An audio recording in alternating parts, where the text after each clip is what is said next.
ipaprovide ko. Hanggang sa matira na lang po sa akin isang lapad. 4,000 pesos? 4,000 higit. O, paano ka nabubuhay sa 4,000 pesos? Itipirin po.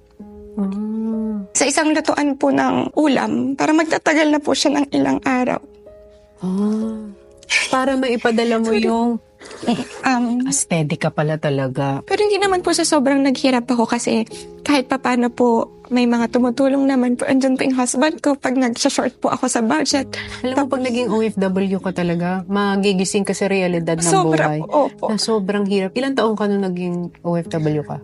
24 po. Nagto-25 po ako nun. Oo, diba? 24, parang namulat ka na ganito palang pinagdadaanan. Parang gusto ko rin po, hindi lang nakikita nila sa vlogs ko na masaya ang Japan kapag po travel, pag po mamamasyal ka, kaya ko po siya naging dream country. Pero kapag ka work, doon po talaga na parang walang, kung tutuusin po walang work-life balance po doon ng mga Japanese. Makikita talaga doon na sobrang dedicated nila sa work.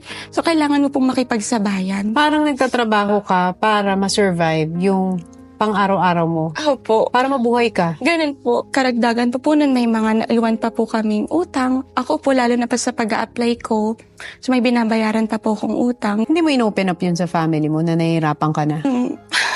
Ayoko po kasing kaawaan nila ako, ganun. Kasi yung mama ko po, sobra po siyang maalalahanin.